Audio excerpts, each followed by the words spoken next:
If you sit down and think about American fighters in World War II, a few names almost fall out of your mouth on their own.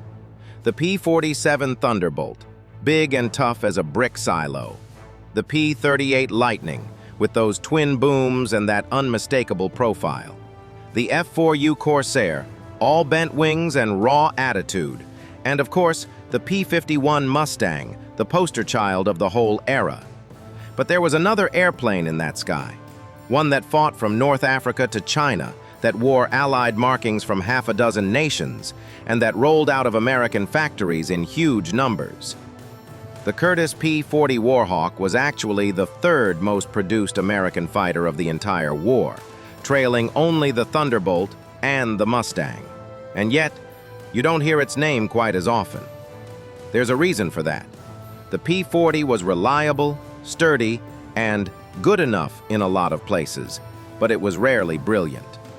In a world that remembers the exceptional, it sat in that awkward middle ground.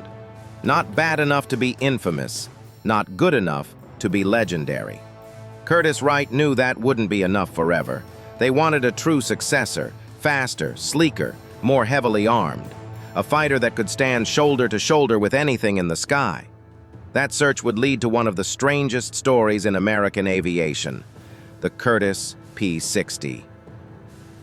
The P-40 story actually began a few years before the war, back in 1938, when Curtiss engineers took their P-36 Hawk airframe and tried something bold. They swapped out the big radial engine for a sleek new Allison V1710 inline. The result was faster, cleaner, and a little meaner looking. But it came with a quirk that became its trademark, that deep chin-scoop radiator mounted under the nose. It gave the Warhawk its signature snarl, a face pilots either loved or hated. Technically, it was a solid machine. It could take punishment, was easy to maintain, and Curtiss could build them by the thousands. The P-40 served in nearly every theater, desert, jungle, even the snow, and it kept flying when newer designs were still on paper. But in combat, its limits were obvious. It couldn't match the top-end speed of a Bf-109, the climb of a Spitfire, or the agility of a Zero. It was dependable, yes, but never dazzling. A true jack of all trades, master of none. Curtiss knew it, and by 1939, they were already sketching the fighter that would fix that. By 1939, Curtiss was already eyeing Europe and taking notes. Across the Atlantic, fighters like the Supermarine Spitfire and Messerschmitt Bf-10-9 were redefining what an interceptor could be: compact, agile, and built around high-power inline engines. Compared to them, the P-40 suddenly looked bulky and a step behind. So Curtiss tried again. They sketched out a cleaner, smaller airframe that still carried the company's signature lines. The project was called the P-46. It packed a more powerful Allison V1710-39, rated at 1,150 horsepower, and engineers added new automatic leading-edge slots to improve control near stall. The firepower was ambitious, 10 guns total, a mix of .50s in the nose and .30s in the wings. On paper, it looked like a fighter that could finally go toe-to-toe with Europe's best. The math promised 410 miles per hour at 15,000 feet, but the stopwatch told a different story. When the prototype flew in early 1941, it barely reached 355 miles per hour. With the added weight of armor and self-sealing tanks, it lost the very edge it was supposed to gain. The U.S. Army Air Corps took one look and shrugged. The improvement wasn't worth breaking the existing P-40 production line that was already running full speed. The XP-46 was a smart idea, but a case of too little too late. It became Curtiss-Wright's first hard lesson that good intentions don't always translate into good airplanes. Curtiss didn't waste time mourning the XP-46. Within months, they were already sketching another contender, the XP-53. This one aimed higher, both literally and figuratively. Engineers planned to fit it with the exotic Continental 4-1430 Hyper engine, a 1,600 horsepower power plant that promised huge performance gains on paper. The airframe would carry 8.50 caliber machine guns, making it one of the heaviest armed single-engine fighters yet conceived.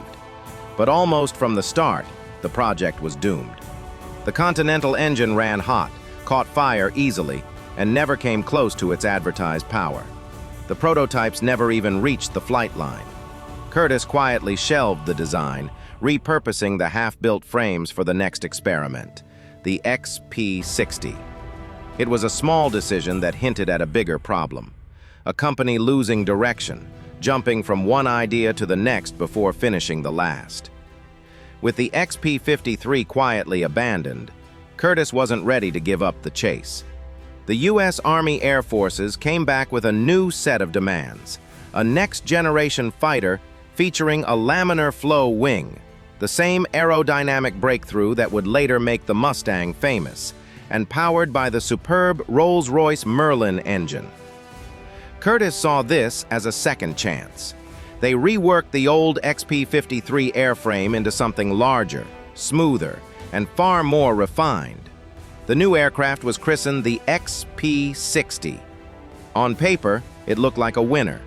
A sleek fuselage, modern aerodynamics, and one of the best engines in the world bolted to the front.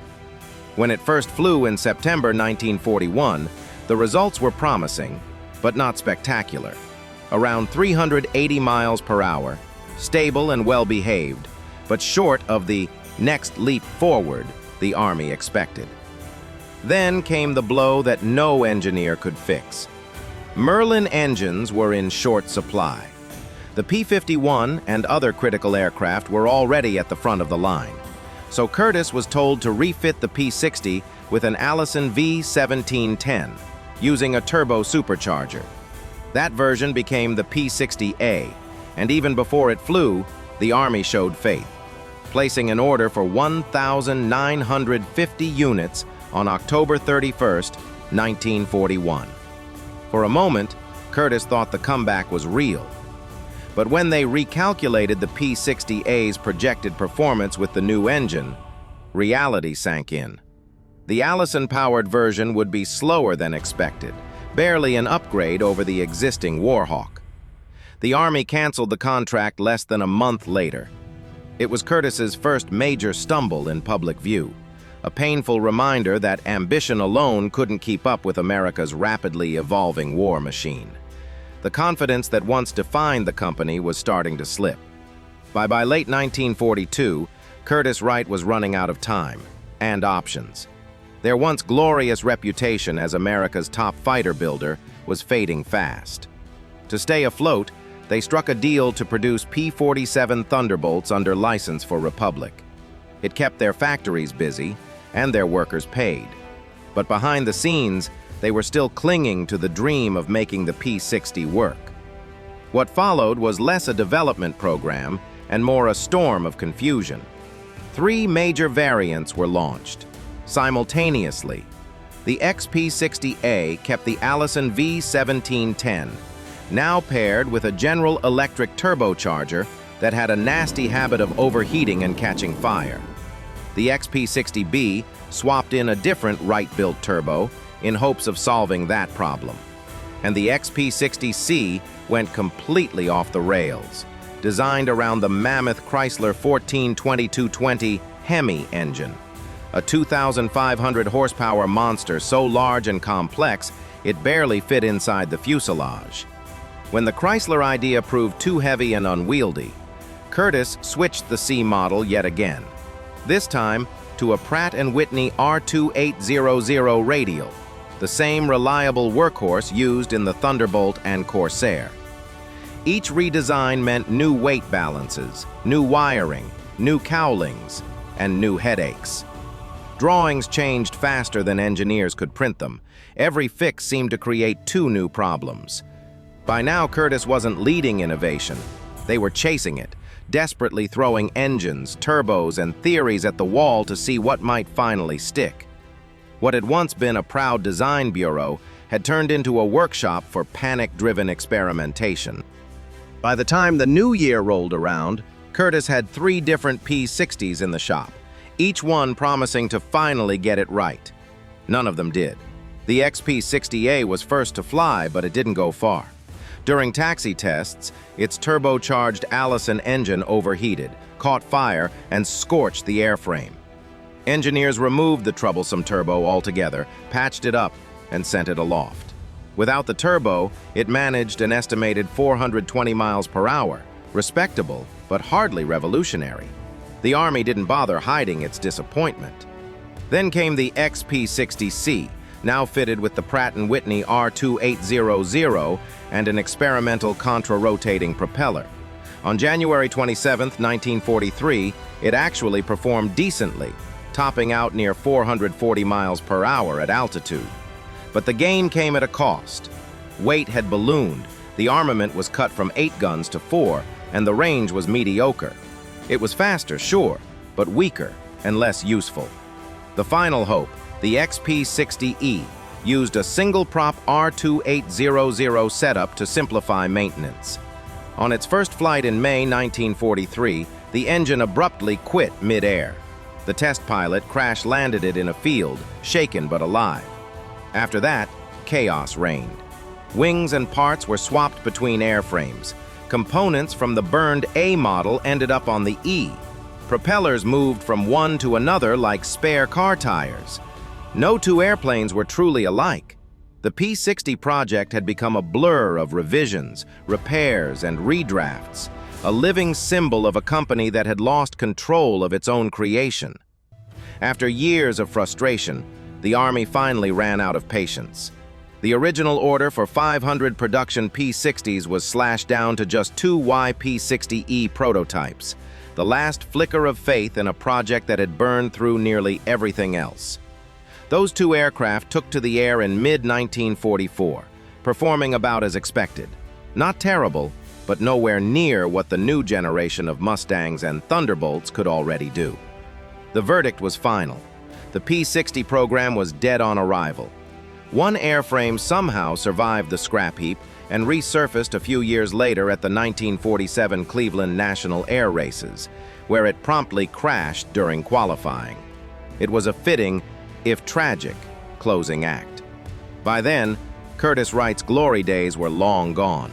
Their only late-war design to see real service was the SC Seahawk floatplane, and even that arrived too late to matter.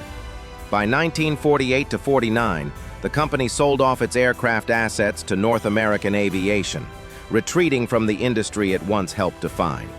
Curtiss would live on as an industrial manufacturer, but never again as an airplane maker.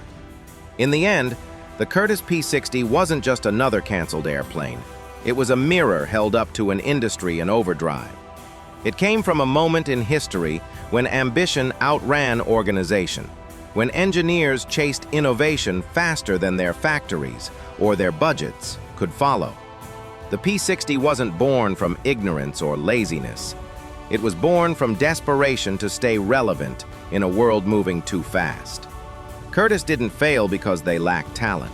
They failed because they didn't know when to stop, when to say, enough. Some machines fail quietly.